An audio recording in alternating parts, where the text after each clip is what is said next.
Here, come on, Stark, stay with us. Let me try Stay with something, us. okay? I have no idea if it's gonna work. It looks like the MCU's lineup for Avengers Doomsday.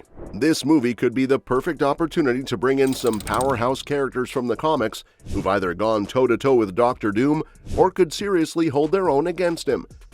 Let's start with Blue Marvel, Adam Brashear. This guy is criminally underused.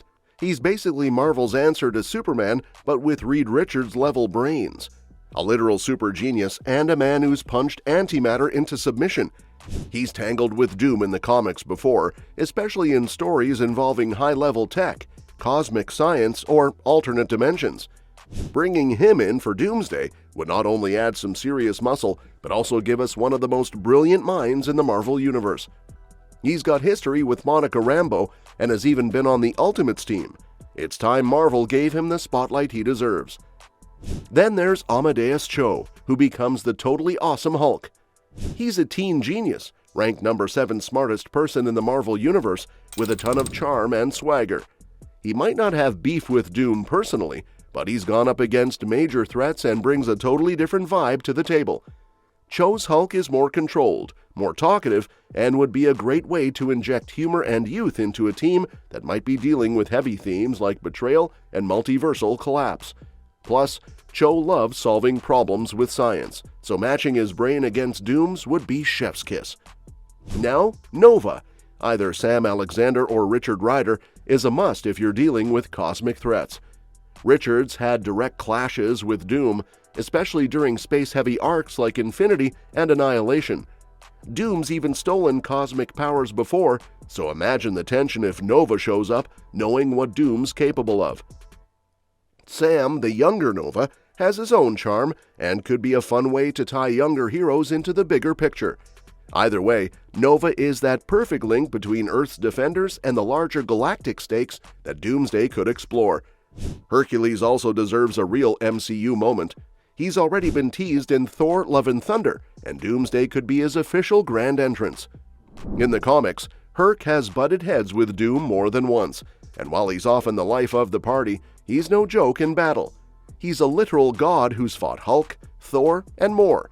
If things get mythological, especially with Doom's interest in mysticism and godlike power, Hercules could bring some major brawn and a touch of humor to the mix. Then there is Penny Parker, and her showing up in Avengers Doomsday is actually a pretty exciting and pretty plausible idea, especially with how deeply the MCU is diving into the multiverse now. We've already seen her in Spider-Man Into the Spider-Verse, and even though that's an animated universe, the concept of variants and cross-dimensional characters popping up in live action has become totally normal in the MCU. If Marvel really wants Doomsday to feel like a huge event, something that brings the past, present, and future of the Marvel Universe together, then adding someone like Penny Parker could be a great move. Penny Parker is a unique take on the Spider-Man idea. In her universe, she's a teenage girl who pilots a biomechanical suit called SPDR, or Spider, which was co-piloted by a radioactive spider. It's a super anime-style concept, and it really stands out next to the more grounded versions of Spider-Man we've seen so far. Because of that, her inclusion could bring a totally fresh tone and visual style to the movie, especially during multiverse scenes or big battle sequences. Imagine all the live-action Avengers charging into battle, and right in the middle of that, you've got Penny in her sleek, high-tech mech suit, doing spider things in an entirely new way. Plus, Marvel has already made it clear that they're willing to play with animation and live-action mixing, like with What If, Deadpool and Wolverine, and possibly Avengers Secret Wars. So it wouldn't be a huge stretch if Penny were introduced either as a full live-action character or even a stylized cameo with animation effects. And if the multiverse collapses or gets remade after Secret Wars, it could be Marvel's chance to retool or absorb characters like her into the main continuity moving forward. Not only that, Penny Parker fits into the whole theme of legacy and younger heroes stepping up, which is something Marvel's been building toward for a while now. With characters like Kate Bishop, Cassie Lang, and Kamala Khan already being introduced, the MCU seems to be stacking its roster with a bunch of the next-gen Avengers. Penny could be part of that same wave, a young genius hero with her own origin, her own tech, and a strong emotional arc. especially if they explore her bond with the spider suit like they do in the comics. And if Avengers Doomsday really is about versions of heroes being twisted, manipulated, or replaced, like with Doom leading the superior Avengers, Penny's appearance could serve as a contrast. Someone who's new to the chaos, but still holds on to hope and morality, trying to make sense of this world of older, darker versions of heroes. Maybe she even bonds with someone like Peter Parker or Miles Morales, creating a little emotional through line amidst all the multiversal madness. So, are we introducing Penny Parker? It's not just a cool nod to the Spider-Verse or a random cameo. It actually fits thematically, opens up new creative possibilities, and helps the MCU continue building its next generation of heroes while saying goodbye to the old guard. And honestly, if you're trying to make Avengers Doomsday feel massive, emotional, and surprising, having someone like Penny pop up could be exactly the kind of moment that makes fans go, okay, now I need to see what happens next. There's another wonder hero that the MCU really needs to bring into the spotlight for the upcoming Avengers Doomsday movie, Wonder Man. And honestly, I'm even more hyped about Scarlet Witch's return to the MCU now that we've seen fresh footage from Marvel's upcoming Wonder Man series. I already loved Shang-Chi and the Legend of the Ten Rings, so hearing that director Destin Daniel Cretton is bringing more heroes into the mix, including Simon Williams, aka Wonder Man, just makes it even more exciting. The show is being released under the Marvel Spotlight banner and is scheduled to premiere in December 2025. And thanks to the teaser that dropped during Marvel's sneak peek of their 2024-25 Disney Plus slate, we finally got our first look at Yahya Abdul-Mateen II as Simon. For those who might not know, Wonder Man was first introduced in the Avengers #9 back in 1964, and his comic book journey is super layered, especially when it comes to his ties with Wanda Maximoff. Even though the footage didn't reveal Simon's powers just yet, it was still awesome seeing Yahya in the role. And to top it off, Ben Kingsley is back as Trevor Slattery, which is always a win in my book. Wonder Man's one of the strongest heroes in Marvel Comics, so his introduction could seriously shake things up in the MCU. I'm hoping they dive deep into his origin story too. In the comics, he gets his powers thanks to Baron Zemo and originally pretends to betray the Avengers, only to become one of them later. That's the kind of character arc I'd love to see play out on screen. But what's really got me thinking is how this could all tie back to Scarlet Witch.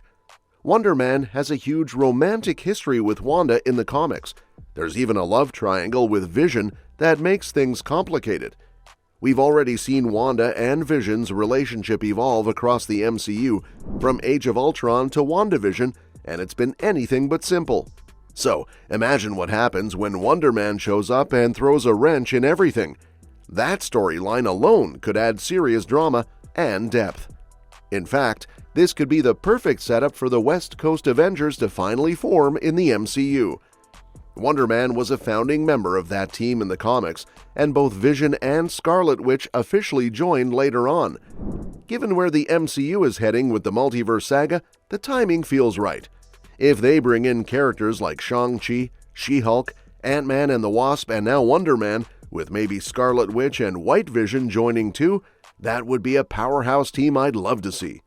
So while Wonder Man is shaping up to be a fun, fast-paced series on its own, I think it could also lay the groundwork for some major MCU moves, especially when it comes to Wanda, Vision, and the future of the Avengers. That said, the next hero we think is coming is Spider-Girl. With Spider-Man Brand New Day is getting closer to release, and excitement is building, especially around Sadie Sink's mysterious role. We know she's confirmed to appear in the film, but who exactly she's playing remains under wraps. One popular theory suggests she could be the daughter of Tobey Maguire's Spider-Man, which could open the door for her to also show up in Avengers Doomsday. That would be a clever way for Marvel to link her character across multiple major projects and gradually build up her presence.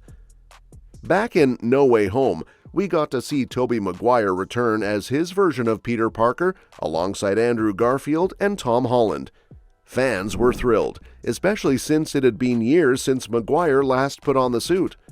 In that movie, he hinted that things with Mary Jane had finally worked out. He said something like, "It took a while, but we made it work," which implies that Peter and MJ could be married or at least still together. If that's the case, it wouldn't be too far-fetched to imagine they've had a daughter, someone like Sadie Sink's character. Now, if she is playing Spider-Girl, Marvel could be setting her up as a multiversal traveler who accidentally landed in the MCU timeline while searching for her missing dad. Remember, at the end of No Way Home, Doctor Strange's spell sent all the multiverse characters back to their original universes, but maybe Sadie Sink's character slipped through right before the portal shut. That would leave her stuck in the MCU, making Spider-Man Brand New Day her entry point, and a perfect setup for fans to get to know her before a big ensemble event like Avengers Doomsday. What makes this even more interesting is how Brand New Day could balance street-level storytelling with bigger multiverse implications. Sadie Sink's Spider-Girl could cross paths with Tom Holland's Peter Parker, and the two could develop a mentor-mentee dynamic as they team up. By the end of the film, Peter might want to help her find a way back to her universe, potentially sparking a chain of events that leads right into Avengers Doomsday. The timing works out nicely too. With the Avengers movies being pushed back, Brand New Day now arrives before Doomsday, giving Marvel time to develop her character and give fans a reason to care. Plus, using a fresh face like Sadie Sink, who already has a strong following from Stranger Things, is a smart way to tap into a younger audience. Introducing a powerful new female spider hero adds a layer of diversity and excitement, especially if she brings a different style and tone than what we've seen before. So, whether or not the theory turns out to be true, there's a solid case for Sadie Sink's Spider-Girl becoming a bridge between Brand New Day and the bigger MCU events.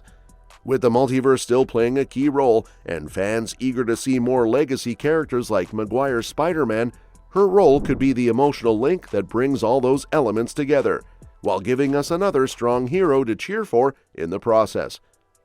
That said, I think there's also a great opportunity for Marvel to bring in some fresh Asgardian heroes, specifically Balder the Brave. You probably know Heimdall from the Thor movies and even the Avengers films, right? He's been a steady presence in the MCU. But Balder?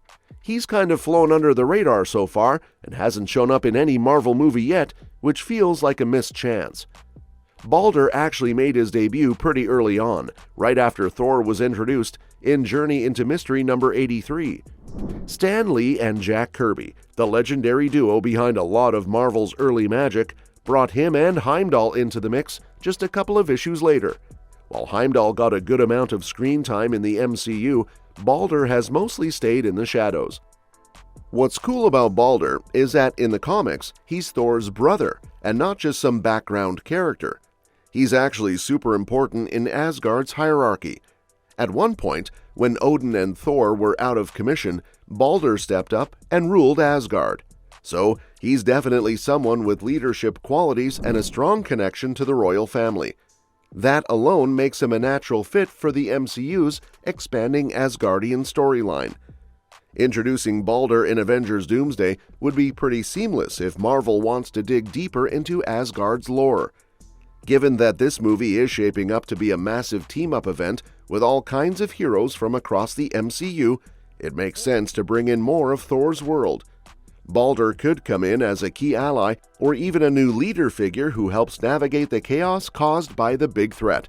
Plus, with Thor's story evolving now that he's no longer the straightforward hero we first met, having Balder around could add some fresh dynamics. Imagine a sibling rivalry or a strong brotherly bond playing out on screen. There's plenty of emotional and narrative potential there.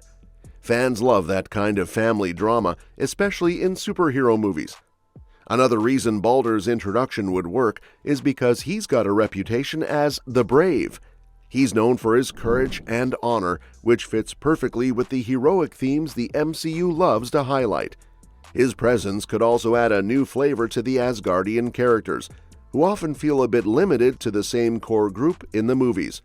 More diversity in personalities and roles could only benefit the story. And since Avengers Doomsday is likely to feature huge battles and massive threats, Balder could show off some cool powers and fighting skills that complement Thor's thunder. It'd be exciting to see him wield his own unique weapons or abilities, giving the action scenes more variety and depth. On top of all that, bringing Balder into the MCU now would help set up future storylines, whether in solo Thor movies or other Avengers team-ups. He could be a crucial part of Asgard's ongoing saga, and maybe even pave the way for the new Asgardian heroes down the line. In short, Avengers Doomsday feels like the perfect moment for Marvel to finally introduce Balder the Brave. With his ties to Thor, his leadership history, and his brave personality, he could easily become a fan favorite and a key player in the MCU's next big phase. It's about time we see more of Asgard's royal family beyond the usual suspects. And Balder's arrival could bring just the right mix of action, heart, and mythology to the story. And finally, we have Captain Britain, or Brian Braddock, has already been subtly teased in the MCU. In Avengers Endgame, during the time heist scene where Steve Rogers and Tony Stark travel back to 1970, Peggy Carter is heard mentioning someone named Braddock while she's in her office. That's no throwaway line. Marvel doesn't do casual name drops like that for nothing. Fans have long speculated that this was a nod to Brian Braddock or possibly his father, setting the stage for Captain Britain's eventual debut. Fast forward to Avengers Doomsday, and that small Easter egg could finally pay off. With the multiverse cracking open and threats bleeding between realities, now's the perfect time to bring in Brian as the protector of not just the UK, but the entire fabric of reality. Captain Britain's connection to magic, science, and multiversal defense makes him a strong counter to Doctor Doom, who often mixes technology with dark sorcery to manipulate timelines and dimensions. Doom wants control. Brian stands for balance. This also opens the door to fleshing out the Captain Britain core, which guards the multiverse in the comics. With Secret Wars looming and Doomsday potentially being the prelude, Brian could be the key to uniting heroes across realities, or warning Earth's mightiest heroes that Doom's ambitions go far beyond just one universe. By following up on that Endgame name drop, Avengers Doomsday wouldn't just be introducing a new hero, it would be continuing a thread that's been quietly in place since Phase 3. And finally, giving Captain Britain the spotlight he deserves would be a smart and satisfying move, especially for fans in the UK who have been waiting for a proper Marvel champion to rise on their turf. And that's that for today's video. Thanks for watching, and we will see you in the next one. Your suggestions for future videos are always welcome in the comments below. Don't forget to like, share, and subscribe to stay in the loop. And if you want, you can share your thoughts about this video in the comments.